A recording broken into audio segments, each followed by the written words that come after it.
Hey guys, Nawaz from the nodon.com और ये है मिस्टर रोबोट सीजन 1 का recap. Congratulations to Arjun Tiwari on guessing it correctly.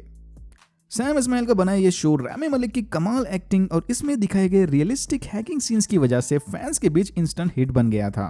इसके टोटल 4 सीजन्स आ चुके हैं और 4th सीजन में ही इसकी स्टोरी कंक्लूड कर दी गई थी। लास्ट ईयर इसके आखिरी सीजन से पहले मैंने इसके पिछले 3 सीजन्स का फास्ट फॉरवर्ड रिकैप बनाया था, बट उस वीडियो पर 50K व्यूज होने के बावजूद भी मैंने वो वीडियो अनपब्लिश कर दिया है क्योंकि this series deserves some more respect. I know कि कुछ लोग ब्रेकिंग बैड के बारे में कमेंट करेंगे, बट एनीवेज कहानी की शुरुआत होती है computer programming genius Elliott Alderson से। एलियट को सोशल एंजाइटी और क्लिनिकल डिप्रेशन जैसी बीमारियां हैं। इन शॉर्ट वो बस अकेला अपनी दुनिया में रहना पसंद करता है। दिन के वक्त ये ऑल सेफ नामी साइबर सिक्योरिटी कंपनी के लिए काम करता है, तो वहीं रात होते ही एलियट एक विजिलेंटी हैकर बन जाता है। मतलब क्रिमिनल्स के सोशल मीडिया अकाउंट्स और उनके पर्सनल डिवाइसेस हैक करके उन्हें जेल तक पहुंचाना। सिर्फ क्रिमिनल्स ही नहीं, एलियट खाली टाइम में अपने दोस्त, कलीग्स और इवन थेरेपिस्ट को तक नहीं छोड़ता। सबके ऑनलाइन सीक्रेट्स इसे पता है। अगर आपको अपनी खुद की प्राइवेसी बचानी है तो VPN यूज करना is a must. Link in the description and comment section. एक दिन एलियट ऑलसेफ के सबसे बड़े क्लाइंट E-Corp पर होने वाले DDoS अटैक को समय रहते रोक लेता है। डिनायल ऑफ सर्विस अटैक मतलब किसी भी ऑनलाइन सर्विस पर जरूरत से ज्यादा ट्रैफिक भेजकर उसके सर्वर्स को ओवरलोड कर देना। सिंपल भाषा में इस अटैक से हर एक वेबसाइट ट्रेन टिकट्स बुक करने वाली वेबसाइट जैसी स्लो हो जाती है। इनकी दुनिया में E-Corp बहुत ही बड़ी कंपनी है। मल्टीपल बिजनेस सेगमेंट्स और कंज्यूमर इलेक्ट्रॉनिक्स बनाने के साथ साथ E-Corp दुनिया के 70% कंज्यूमर क्रेडिट इंडस्ट्री को कंट्रोल करती है। क्रेडिट कार्ड्स एंड लोन्स वगैरह। सोचो लोगों का कितना प्राइवेट डेटा होगा इनके पास। शो के दौरान बहुत सारे लोग E-Corp को इविल कॉर्प बुलाते हैं। कोई अपनी कंपनी का नाम इविल क्यों रखेगा? वेल, इसके पीछे एक बड़ा रीजन है, उसकी बात हम आगे फिर कभी करेंगे। अटैक को रोकते वक्त एलियट को पता चलता है कि इस अटैक के पीछे F सोसाइटी नामी सीक्रेट विजिलेंटी हैकर ग्रुप का हाथ था। इन्होंने एलियट के लिए सर्वर्स पर एक नोट भी छोड़ा था कि इस अटैक को तो रोक लिया, बट सर्वर पर मौजूद मालवेयर फाइल को डिलीट मत करना। मानो जैसे ये अटैक उन्होंने एलियट का इम्तिहान लेने किया हो। फिर सबवे में सफर करते वक्त एलियट की मुलाकात मिस्टर रोबोट से होती है। मिस्टर रोबोट ही F सोसाइटी का मेन लीडर है। F सोसाइटी E-Corp के डेटा सेंटर को हैक करके उसमें से सारे यूजर्स का डेप्ट रिकॉर्ड को डिलीट करना चाहते हैं। मतलब सारे यूजर्स का लोन और डेप्ट बैलेंस माफ, एकदम जीरो। ऑब्वियसली ऐसा करने से E-Corp को भारी भरकम नुकसान होगा, बट एलियट को तो ऑलरेडी E-Corp इविल कॉर्प लगती है, इसलिए वो भी इनका ग्रुप ज्वाइन कर लेता है। अब इनके ग्रुप में टोटल 6 लोग हो गए। Mr Robot, Elliot, Darlene, Romero, Trenton और मॉबले। फिर ये साथ मिलकर E-Corp के करंट CTO को DDoS अटैक का जिम्मेदार ठहराते हैं। FBI अब टेरी कॉल्बी के पीछे पड़ गई। टेरी के जाने के बाद टिरेल वेलिक कंपनी का टेम्पररी CTO बनता है। I know it's Tyrell Wellick, but मुझे फिलिप प्राइस का प्रोनाउंसिएशन ज्यादा अच्छा लगता है। टिरेल, मस्त रिंग है उसमें। टिरेल एलियट को अपने साथ डायरेक्ट E-Corp के लिए काम करने का ऑफर भी देता है, जिसे एलियट खुशी खुशी ठुकरा देता है। डार्लिन एलियट के घर में मस्त नहाने के बाद उसे F सोसाइटी की मीटिंग के लिए लेकर जाती है। एलियट ये सोच करके परेशान है कि भाई हम इतने क्लोज कब से हो गए कि ये बंदी मुझे बिना बताए मेरा शॉर यूज कर रही है। ओके, सो F सोसाइटी एलियट की मदद से E-Corp के ऑफलाइन बैकअप फैसिलिटी को तबाह करने का प्लान बनाती है। अब क्योंकि ये एक ऑफलाइन बैकअप है तो इसे ऑनलाइन हैक नहीं कर सकते, इसीलिए ये लोग फैसिलिटी में गैस लीक करके उसे धमाके से उड़ाने का प्लान बनाते हैं। एलियट इस बात से फौरन इनकार करता है क्योंकि धमाका मतलब वहां मौजूद लोगों की जान को खतरा। हैकिंग तक तो बात ठीक थी, पर इसे किसी को मारना वारना नहीं है। इतना बोल के एलियट F सोसाइटी को छोड़ देता है। एलियट अपने दिमाग को शांत करने मॉर्फिन जैसे ड्रग्स की मदद लेता है। शेला एलियट की ड्रग डीलर है। जैसे एलियट को पता चलता है कि शेला का मेन सप्लायर फर्नांडो उसके साथ बुरा सलूक कर रहा है, वो इसके मना करने के बावजूद भी फर्नांडो के अकाउंट्स हैक करके उसे जेल भिजवाता है। भाई ये चीज इसे आगे बहुत महंगी पड़ेगी। तभी द डार्क आर्मी का हैकर सिस्को एलियट के कलीग ओली का पर्सनल कंप्यूटर हैक करता है। The dark army Chinese hacking group का नाम है। ये भी आगे बहुत बड़ा रोल प्ले करेंगे। एलियट मिस्टर रोबोट को बताता है कि उसने E-Corp के ऑफलाइन बैकअप्स को तबाह करने का एक सेफ रास्ता ढूंढ लिया है। किसी धमाके की जरूरत नहीं। बट मिस्टर रोबोट का मानना है कि अगर F सोसाइटी में वापस आना है तो एलियट को इसे पहले अपने पापा की कहानी सुनानी पड़ेगी, जो इसके बचपन में ही गुजर गए थे। एलियट के पापा किसी जमाने में E-Corp के लिए काम करते थे, बट फिर अचानक किसी वजह से उन्हें जॉब से निकाल दिया गया। कुछ दिनों बाद एलियट को पता चला कि उसके पापा ल्यूकीमिया का शिकार थे। अपने पापा के मना करने के बावजूद भी एलियट ने ये बात उसकी मम्मी को बताई, जिसके बाद गुस्से में एलियट के पापा ने उसे धक्का देकर खिड़की से नीचे फेंक दिया। एलियट को लगा था कि ये बस एक एक्सीडेंट है, बट उस दिन से लेकर मरने तक उसके पापा ने इससे बात नहीं की। एलियट की कहानी सुनने के बाद मिस्टर रोबोट उसे समझाता है कि उसके पापा ने जो किया वो ठीक किया। अब भरोसा तोड़ा है तो सजा भी तो भुगतनी पड़ेगी ना। इतना बोल के मिस्टर रोबोट भी एलियट को ऊपर से धक्का देता है। अब ठीक है यार, लोग एपिसोड बिंज वॉच कर सकते हैं। मेरा तब का रिएक्शन सोचो जब ये एपिसोड वीकली देखने पड़ते थे। ऐसा क्लिफ हैंगर, दूसरे एपिसोड में मेन कैरेक्टर को ऊपर से फेंक दिया। डोंट वरी, एलियट को कुछ नहीं हुआ, बट दैट्स इट। एलियट को अब एफ सोसाइटी में वापस जाने में कोई इंटरेस्ट नहीं। स्कॉट नोल से अपनी सीटीओ पोजीशन को हारने के बाद टिरेल जाकर एक होमलेस मैन पर अपना सारा गुस्सा निकालता है। ये मैंने इसकी पिटाई करने के बदले उसे पैसे दिए थे। टिरेल की प्रेग्नेंट बीवी भी बिल्कुल इसी की तरह साइको है और मैडम जी बड़े स्पेशल टाइप के शौक रखती है। एलियट और शेला धीरे धीरे एक दूसरे के प्यार में पड़ते हैं। एलियट इस रिलेशनशिप को ऑफिशियल करने उसके साथ एक ऑफिस पार्टी में जाता है। इस पार्टी में एलियट की बचपन की दोस्त एंजेला और उसका बॉयफ्रेंड ऑली भी आए हुए थे। तभी एफ सोसाइटी ई कॉर्प के खिलाफ एक बॉम्ब न्यूज लीक करती है। 1993 में ई कॉर्प के एक प्लांट के अंदर जबरदस्त गैस लीक हुआ था। उसी गैस लीक की वजह से वहां काम करने वाले 26 एम्प्लॉयज को ल्यूकेमिया हो गया, जिसमें एलियट के पापा और एंजेला की मम्मी भी शामिल थे। अपेरेंटली सारे कांड को छुपाने के पीछे टेरी कॉल्बी का हाथ था। एलियट समझ जाता है कि ये काम मिस्टर रोबोट का है, ताकि इसे देखकर एलियट वापस एफ सोसाइटी को ज्वाइन कर ले, और वो कर भी लेता है। Well played. सिस्को ओली को ब्लैकमेल करता है कि वो ऑल सेफ के सर्वर्स को हैक करने में उसकी मदद करे। ओली एक चीटर है जो एंजेला के पीठ पीछे दूसरी लड़कियों के साथ भी रिलेशन में था। सिस्को के पास इस बात के सारे सबूत मौजूद हैं। अनफॉर्चुनेटली एंजेला ने भी एक बार इस लैपटॉप से अपना प्राइवेट बैंक अकाउंट एक्सेस किया था, जो कि उसके पापा के अकाउंट से लिंक्ड है। हैकर्स के पास अब उसके डिटेल्स भी आ गए। ओली का कन्फ्यूजन सुनने के बाद एंजेला उससे ब्रेकअप की मांग करती है और अपने प्राइवेसी की खातिर ओली को सिस्को की मदद करने को कहती है। ये दोनों नहीं चाहते कि उनके प्राइवेट डिटेल्स पब्लिक हो जाएं, बट फिर किसी तरह ये अपने डिसीजन को होल्ड करते हैं। एलियट की रिपोर्ट्स की जांच करते वक्त उसके बॉस को शक होता है कि शायद एलियट एफ सोसाइटी के साथ मिला हुआ है। एलियट एफ सोसाइटी के मेंबर्स को अपने नए और सेफ प्लान के बारे में बताता है। ई कॉर्प के ऑफलाइन डेटा सेंटर यानी स्टील माउंटेन में सारा डेटा मैग्नेटिक टेप्स पर स्टोर है। इन टेप्स को हमेशा स्पेसिफिक टेम्परेचर पर रखना पड़ता है। एलियट का प्लान ये है कि वो लोग डेटा सेंटर के अंदर घुस के रास्पबेरी पाई कंप्यूटर की मदद से वहां के क्लाइमेट कंट्रोल सिस्टम को हैक कर लेंगे, जिसके बाद उनका लगाया रास्पबेरी पाई धीरे धीरे डेटा सेंटर के टेम्परेचर को बढ़ा देगा और हाई टेम्परेचर की वजह से वो मैग्नेटिक टेप्स करप्ट हो जाएंगे। पर इसके लिए कोई झोल मारकर इन्हें डेटा सेंटर के अंदर घुसना पड़ेगा। उस वक्त रास्पबेरी पाई एकदम फ्रेश कंसेप्ट था, तो ये सब देखने में बड़ा कूल लगा था। एलियट, मिस्टर रोबोट, रोमेरो और मॉबली स्टील माउंटेन के मिशन को अंजाम देने निकल पड़ते हैं। तो दूसरी तरफ डार्लिन और ट्रेंटन सिस्को के साथ मिलकर डार्क आर्मी की मदद से ई कॉर्प के चाइना में मौजूद ऑनलाइन बैकअप पर हमला करने का प्लान बनाते हैं। सिस्को किसी जमाने में डार्लिन का बॉयफ्रेंड था, इसी के जरिए उन्हें डार्क आर्मी के बारे में पता चला। एंजेला चुपके से ओली का एक्सेस कार्ड और कंप्यूटर यूज करके ऑल सेफ के सर्वर्स में सिस्को का दिया मालवेयर इंस्टॉल करती है। इसके पास दूसरा कोई ऑप्शन नहीं था। एलियट एक फेक टेक बिलियनियर बनके स्टील माउंटेन के अंदर घुसता है और यहाँ अपने ह्यूमन इंजीनियरिंग वाली स्किल्स की मदद से टिरेल को फंसाकर ऊपर वाले फ्लोर का एक्सेस लेता है। अगर क्लाइमेट कंट्रोल सिस्टम को हैक करना है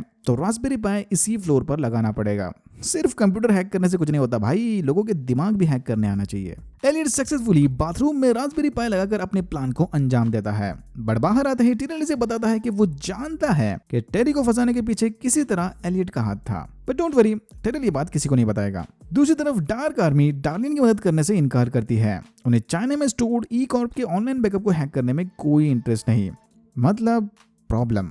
एंजेला ओली के साथ ब्रेकअप करके अपने पापा के घर जाती है, जो कि पूरी तरह से उनके मम्मी के मेडिकल खर्चे में डूबा हुआ है। स्टील माउंटेन वाला मिशन सक्सेसफुल हो गया, मतलब वो अब जब चाहे तब वहां का टेम्परेचर बढ़ा के डेटा को करप्ट कर सकते हैं। बट चाइना का ऑनलाइन बैकअप हैक किए बिना ऐसा करने से कोई फर्क नहीं पड़ने वाला। फर्क तभी पड़ेगा जब ई कॉर्प के दोनों ऑनलाइन और ऑफलाइन डेटाबेस करप्ट हो जाएं, वरना वो किसी भी एक बैकअप को रिकवर करके फिर से एक्टिव हो जाएंगे। बट एलियट के प्रॉब्लम्स अभी खत्म नहीं हुए हैं। जल्दी उसे पता चलता है कि फर्नांडो के आदमियों ने शेला को किडनैप कर लिया है। फर्नांडो को किसी तरह पता चल गया कि उसे जेल भिजवाने के पीछे एलियट का हाथ था। शेला वापस चाहिए तो एलियट को प्रिजन सिस्टम हैक करके फर्नांडो को आजाद करना होगा। एलियट किसी तरह ऑनलाइन प्रिजन ब्रेक खेलकर फर्नांडो को जेल से भगा लाता है। बट अनफॉर्चुनेटली उसने शेला को पहले ही मरवा दिया था। सारा टाइम एलियट शेला की बॉडी को गाड़ी की डिक्की में लिए घूम रहा था। एंजेला कुछ लॉयर्स के साथ मिलकर ई कॉर्प के खिलाफ लीगल एक्शन लेने का प्लान बनाती है। बट अगर केस को जीतना है तो उन्हें ई कॉर्प के किसी मेंबर का कन्फेशन लगेगा। टिरेल अपने कॉम्पिटिटर को हराने स्कॉट की बीवी को सीड्यूस करने की कोशिश करता है और सामने से पॉजिटिव रिस्पॉन्स आने पर टिरेल और उसकी बीवी इस कमजोरी को यूज करने का प्लान बनाते हैं। कहा था ना, साले दोनों के दोनों साइको हैं। एंजेला मौके का फायदा उठाकर टेरी कॉल्बी से उसकी टेस्टिमोनी मांगने जाती है। अगर कॉल्बी साहब ने अदालत के सामने एक्सेप्ट कर लिया कि 1993 में हुए उस गैस लीक के बारे में ई कॉर्प ऑलरेडी जानते थे कि ऐसा कुछ होने के चांसेस हैं, बट फिर भी उन्होंने कंस्ट्रक्शन कॉस्ट बचाने के चक्कर में इस बात को छुपाए रखा। तो उसके बदले एंजेला खुद उस इंफॉर्मेशन लीक की जिम्मेदारी लेगी कि उसने जानबूझ के चेन ऑफ कस्टडी को ब्रेक किया। ऐसा करने से टेरी का सारा ब्लेम सीधा ई कॉर्प पर चला जाएगा, पर इससे ऑलसेफ को बहुत भारी नुकसान होगा कि उनके लिए काम करने वाली एक एम्प्लॉई ने चेन ऑफ कस्टडी को ब्रेक करके उनके सबसे बड़े क्लाइंट की बैंड बजा दी। स्कॉट नोवेल्स की प्रमोशन पार्टी के दौरान टिरेल और स्कॉट की बीवी टेरेस पर जाकर पर तभी अपना कंट्रोल खोकर टिरेल स्कॉट की बीवी को मार देता है। ये कौन सा तरीका हुआ भाई? एलियट अपने थेरेपिस्ट के सामने कन्फेस करता है कि वो लोगों के बारे में जानकारी इकट्ठा करने, उनके ऑनलाइन अकाउंट्स और इवन वेबकैम्स को तक हैक करता है। एलियट अपने थेरेपिस्ट के साथ साथ उसके बॉयफ्रेंड का अकाउंट तक हैक कर लिया था, और जैसे एलियट को पता चला कि उसका बॉयफ्रेंड ऑलरेडी मैरिड है, उसने इसे ब्लैकमेल करके जबरदस्ती इनका ब्रेकअप करवा दिया। इतना ही नहीं, एलियट ने उस बंदे का डॉग तक उससे छीन लिया, फ्लिपर। एलियट ये सब अपने लोनलीनेस से छुटकारा पाने कर रहा था। डार्लिन एक गन चुराकर पॉपकॉर्न मशीन में छुपा देती है। फिर हम देखते हैं कि डार्लिन और एंजेला भी पुराने दोस्त हैं, बिल्कुल वैसे ही जैसे एलियट और एंजेला पुराने दोस्त थे। हाँ, ये कैसे हो गया? अपने हैक को अंजाम देने एफ सोसाइटी को अब भी डार्क आर्मी की जरूरत पड़ेगी, और इसी के चलते एलियट पर्सनली जाकर डार्क आर्मी की लीडर यानी व्हाइट रोज से मिलता है। व्हाइट रोज जो कि एक ट्रांसजेंडर हैकर है, एलियट को बताती है कि उसके बॉस यानी ऑलसेफ के सीईओ को एलियट पर शक हो गया था, और बस तब से ही उसने ई कॉर्प के सर्वर पर जाल बिछा दिया, हनीपॉट। ये चेक करने के कहीं कोई सीक्रेटली इन पर अटैक तो नहीं प्लान कर रहा। यही देखने इन्होंने ऑलसेफ के सर्वर्स हैक किए थे, और थैंक्स टू एंजेला इन्हें ये बात पता चल गई, तो इसीलिए उन्होंने इनकी मदद करने से इनकार कर दिया था। एलियट और डार्लिन ऑलसेफ के सारे एम्प्लॉइज को डिस्ट्रैक्ट करके उनका बिछाए वो जाल यानी हनीपॉट ई कॉर्प के सर्वर से हटा देते हैं। फिर हम देखते हैं कि सीक्रेटली मिस्टर रोबोट और टिरेल आपस में मिले हुए हैं। देख के लग रहा है कि ये पार्टनरशिप बहुत पहले से चली थी। एलियट डार्लिन को बताता है कि उनका प्लान कामयाब हो गया, और यही भावनाओं में बहकर एलियट डार्लिन को किस करता है। अब जरा ध्यान देकर सुनना, सीजन 1 का सबसे बड़ा ट्विस्ट आने वाला है। एलियट के किस करते ही डार्लिन उससे बहुत गुस्सा होती है कि भाई तू फिर से भूल गया कि मैं कौन हूँ। डार्लिन एलियट की बहन है। व्हाट? अब समझ आया कि वो एंजेला को कैसे जानती है। बट वेट, एलियट इतनी बड़ी चीज कैसे क्या भूल गया, अपनी सगी बहन को? ट्विस्ट अभी खत्म नहीं हुआ। घर जाकर पुराने फोटोज चेक करने पर एलियट को पता चलता है कि जिस मिस्टर रोबोट को हम शुरुआत से देख रहे थे वो एलियट का फादर है, वो फादर जो इसके बचपन में ही ल्यूकीमिया से मर गया था। What is happening? Flashback time. हम देखते हैं कि एलियट को मिस्टर रोबोट नाम का आइडिया कहां से आया। इसके पापा के कंप्यूटर शॉप का नाम मिस्टर रोबोट था। Okay, back to present time. Allsafe के सीईओ गिडियन को पता चल गया कि किसी ने हनीपॉट को ई कॉर्प के सर्वर से हटाने की रिक्वेस्ट की थी, और अब टिरेल के स्पेशल ऑर्डर्स हैं कि उनके सर्वर्स विदाउट हनीपॉट के ही चलते रहने चाहिए। फिर टिरेल को एक गुड न्यूज और 2 निहायत ही बैड न्यूज मिलते हैं। गुड न्यूज की उसे बेटा हुआ, और बैड न्यूज की पुलिस को शक है कि स्कॉट की बीवी के मर्डर के पीछे शायद टिरेल का हाथ है, और इसी बात को लेकर इसकी नौकरी भी चली गई। एलियट मिस्टर रोबोट के साथ अपने पापा के कब्र के पास जाता है। एलियट को अब सब समझ आने लग गया है कि मिस्टर रोबोट एलियट की ही स्प्लिट पर्सनैलिटी है। एलियट ही मिस्टर रोबोट है। इसी ने अपने फादर का पर्सोना क्रिएट करके एफ सोसाइटी ग्रुप बनाया और ई कॉर्प के खिलाफ ही अटैक को लॉन्च किया। पर तभी एंजेला और डार्लिन वहां पर आकर उसे मिस्टर रोबोट से पीछा छुड़ाने को कहते हैं। देख के लग रहा है कि फाइनली एलियट का मिस्टर रोबोट से पीछा छूट गया। बट नहीं, टेरी कोल भी एंजेला को समझाते हैं कि वो इस ई कॉर्प वाले केस को पर्सनली ना ले। अगर वो जीत भी जाती है तब भी ई कॉर्प को कोई फर्क नहीं पड़ने वाला। फिर कोल भी उल्टा इसे ई कॉर्प में जॉब ऑफर करता है। टिरेल एलियट से मिलकर उसे ई कॉर्प का अटैक कंटिन्यू करने पर मजबूर करता है कि भाई अब इसके भी दुश्मन हो गया ना वो। एलियट टिरेल को लेकर अपने सीक्रेट बेस पर जाता है, और यहीं इनके बीच चले कन्वर्सेशन के दौरान एलियट का ध्यान डार्लिन की छुपाई गन पर जाता है। वो थेरेपिस्ट का बॉयफ्रेंड याद है ना? वेल, उसे अब एलियट से बदला लेना है। वो चाहता है कि क्रिस्टा एलियट को जेल भिजवाने में इसकी मदद करे, बट क्रिस्टा को इसमें कोई इंटरेस्ट नहीं। होश आने पर एलियट देखता है कि वो टिरेल की गाड़ी में सो रहा था। एलियट और टिरेल को मिले 3 दिन हो चुके हैं, और इन 3 दिनों में क्या हुआ उसके बारे में एलियट को कुछ भी याद नहीं। डार्लिन से बताती है कि एलियट ने सिंगल हैंडेडली ई कॉर्प के अटैक को अंजाम दे दिया। उनका प्लान तो कामयाब हो ही गया, बट साथ ही साथ एफ सोसाइटी को भी पब्लिक का जबरदस्त सपोर्ट मिल रहा है। फिर हम देखते हैं कि एंजेला ने कोल्बी का ऑफर एक्सेप्ट कर लिया था, और वो अब ई कॉर्प की नई एम्प्लॉय है। एफ सोसाइटी एक वीडियो रिलीज करके ऑफिशियली इस अटैक की जिम्मेदारी लेते हैं, जिसके बाद FBI वीडियो में दिखाए गए मास्क मैन और बाकी मेंबर्स की तलाशी शुरू करते हैं। ई कॉर्प की कंडीशन इतनी खराब हो गई है कि टीवी पर चले एक लाइव इंटरव्यू के दौरान इनका EVP ऑफ टेक्नोलॉजी सुसाइड कर लेता है। यस, लाइव टीवी पर, और एंजेला के ठीक सामने। जिस दिन वो एलियट से मिला था उसी दिन से टिरेल का कोई अता पता नहीं। एलियट उसकी गाड़ी की तलाशी लेता है, उसके घर जाकर चेक करता है, बट उसे कुछ नहीं मिलता। एलियट फाइनली मिस्टर रोबोट से मिलकर उसे टीरियल के बारे में पूछता है। जब वो ये कर रहा था तब पब्लिक को ये दिख रहा था। अपेरेंटली मिस्टर रोबोट को भी टीरियल के बारे में कुछ नहीं पता। यहाँ मिस्टर रोबोट एलियट को रियलिटी पर एक जबरदस्त लेक्चर देता है, one of the best scene of season 1। Elliot अपने घर जाकर न्यूज देख रहा था कि तभी कोई उसका दरवाजा खटखटाता है। एंड सीन में हम देखते हैं कि ई कॉर्प का सीईओ फिलिप प्राइस और डार्क आर्मी के लीडर व्हाइट रोज, जो कि इसके सामने सूट बूट पहने हुए हैं, किसी पार्टी में बैठे ई कॉर्प पर हुए अटैक को डिस्कस करते हैं। अपेरेंटली फिलिप जानता है कि इस हमले के पीछे किसका हाथ था।